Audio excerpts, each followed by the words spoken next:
Welcome back, everybody, to another episode of SpeakUp Talks. Yeah, we're always thinking about new challenges in ethics, compliance, and integrity. And of course, one of the topics that we don't talk about as much, but is quite interesting, is the topic of conflict of interest.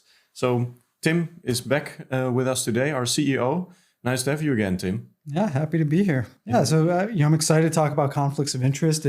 I feel one of the topics that maybe doesn't get enough attention in the ethics and compliance world, but can be really complicated as well. One of those things at face value that seems simple. Run a disclosure program once a year and problem solved, but they can be really complex. So you run into everything from outside work, personal relationships, outside financial interests.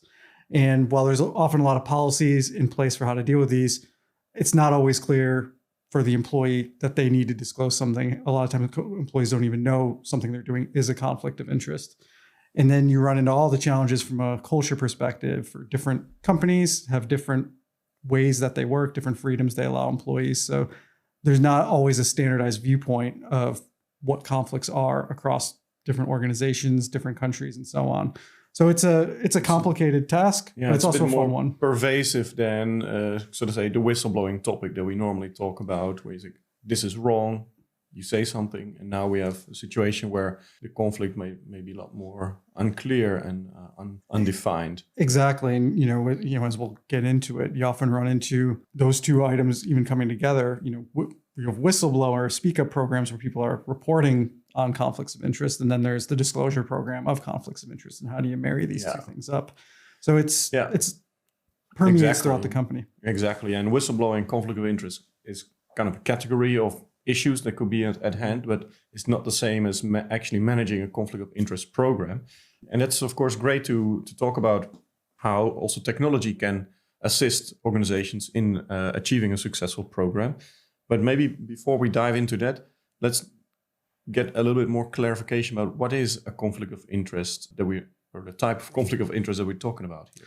Yeah, so a conflict can be, anything that could, influence professional decisions. So that could be anything ranging from, reporting line challenges of, hiring a relative to having, outside work activities. So that could be anything from, if you're at a tech company, you have your side project, or it could be you're sitting on the board and maybe they're slightly competitive, or a vendor you might have, a relationship with, financially or personally. And those are just a few of the examples. I've worked with companies that, they look at it, kind of narrow like this, and somewhere that list gets very broad. And a lot of times that goes to what freedoms do you allow your employees to even have? So it's, it definitely can get quite complicated. And then there's, is it really a conflict of perception, and how do you deal with these different things? Yeah, because something can be a conflict, but can also just look like a conflict.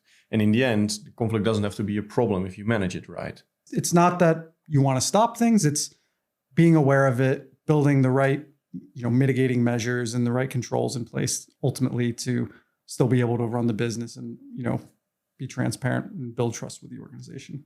And that's, of course, a challenge because I think one of the main challenges is how do you bring this to the attention of your employees in a structured manner, in an understandable manner, so that they first know that there is such a thing as a conflict of interest, but also that they know what to do when they see it or expect that they may have one. What we've seen a lot of companies do is, do an annual disclosure program. Just annually?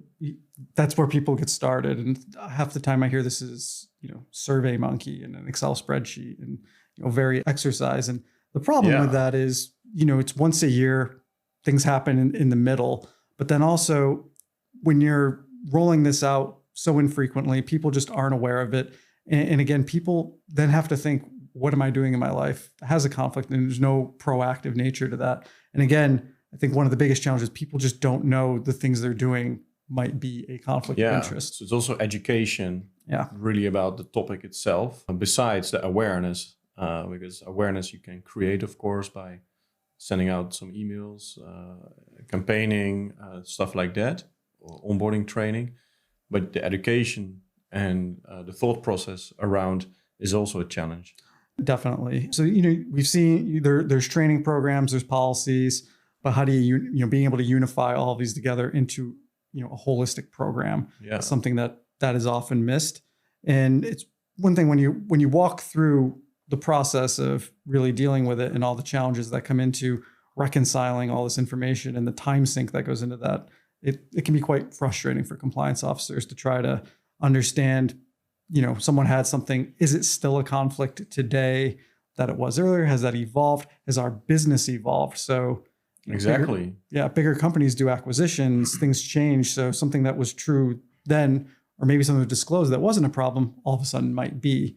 And if you're doing all of that through spreadsheets or through siloed tools, a lot is going to fall through the cracks. What can also help here is a way to proactively address certain group of employees, for example, in, particular area of business where you did such an acquisition, and address to those people again saying, hey, the world has changed with regards to how we operate.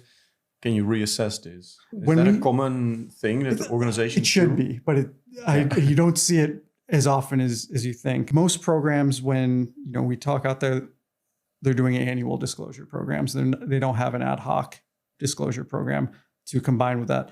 And if they do, often they're separated. So they might do the ad hoc in one place, the annual in another, and then how do you merge these things together? Often is missed. When we think of a best in class program, you're going to have all of those different mechanisms for reporting. There's going to be an annual program. You're going to have the ability for employees to come in and do those ad hoc.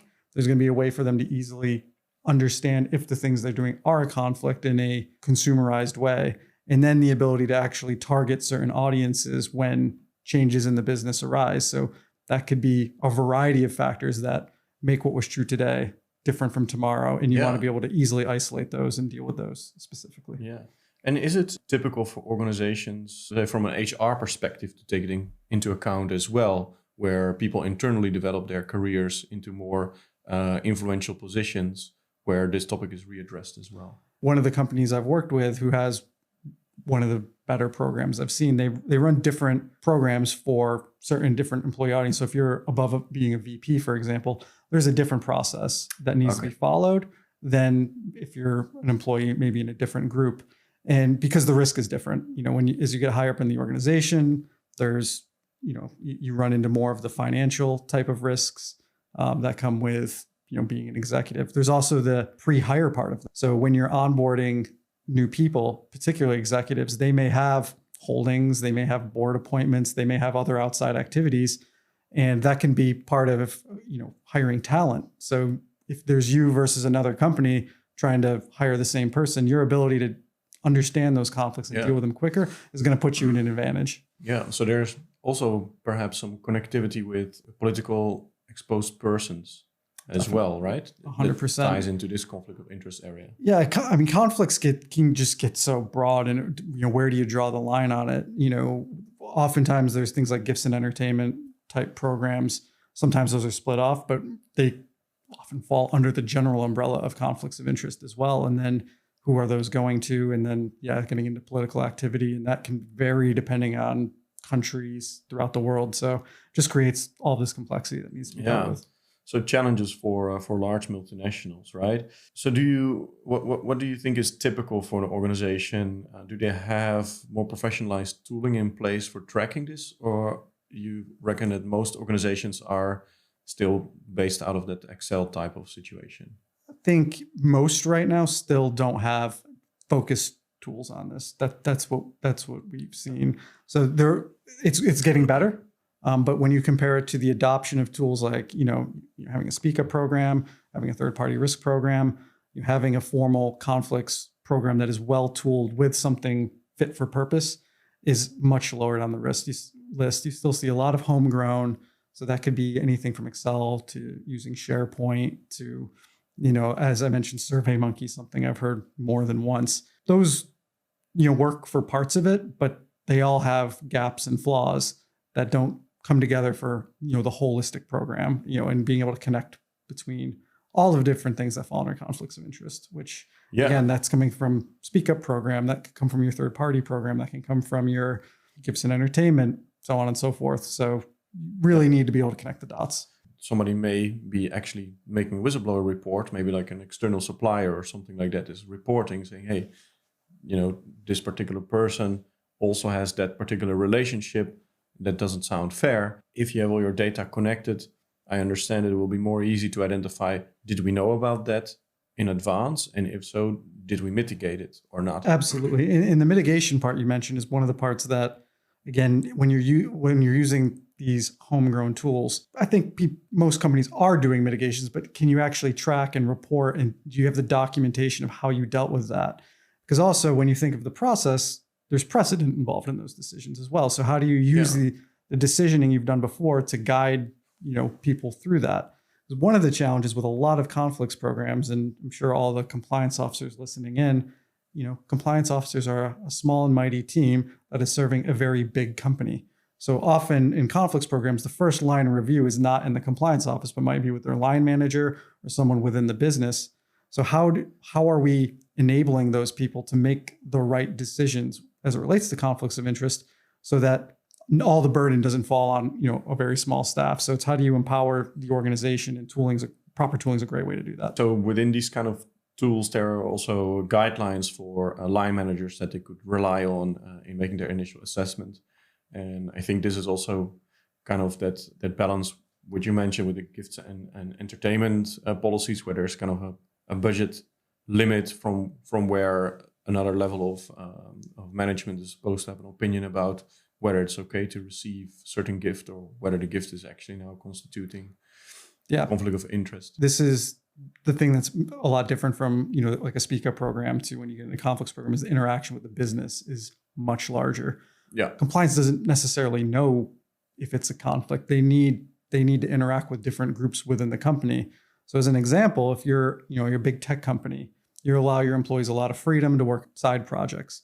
Compliance is going to have no idea if there's something in R&D, there's a pending acquisition, there's some project that's being worked on that may be a conflict. So how do you, and their line manager the might not employee know. will also probably not know. So how do you deal with insecure channels, engage the right stakeholders to make a decision so things aren't flying around 1,000 emails? You're able to quickly bring the right people in, able to understand, and able to deal with that in a way that's, has the right people involved, and also provides clarity to the person who's, trying to move forward with their business activities. Yeah. So there's the whole speed element to this as well of, you want to be able to resolve these things as quickly as possible. And if you're trying to just maneuver between a bunch of different areas, it's going to take a lot more time, and it's going to provide a lack of clarity. Yeah.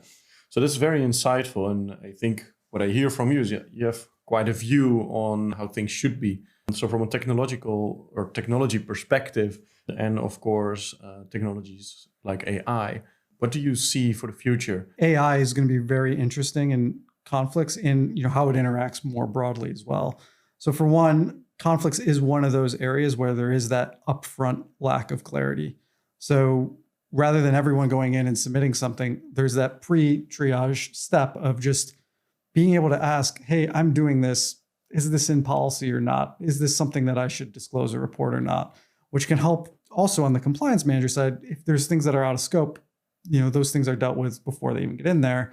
Yeah. But then you're also providing the employee that right level of guidance. So that's that first part. But then as things start to come in, you're getting data on the conflicts. So AI can be used for spotting patterns, helping with, deciding precedent, providing guidance to those managers as they're in the process of how should we deal with this in that particular case. So there's a ton of applications where AI can really help people deal with these conflicts of interest, both for the employee to make their lives easier, but also for the compliance teams. So it sounds to me that these technologies that we speak about can really contribute to the conflict of interest area, and basically all the steps that we spoke about can be in the area of awareness, can be in the area of training, but also in the area of actually dealing with these in an effective manner, and bringing all the information together in one place for future reference. The trend is going to continue that people tool these, and the overlap with other programs is significant. So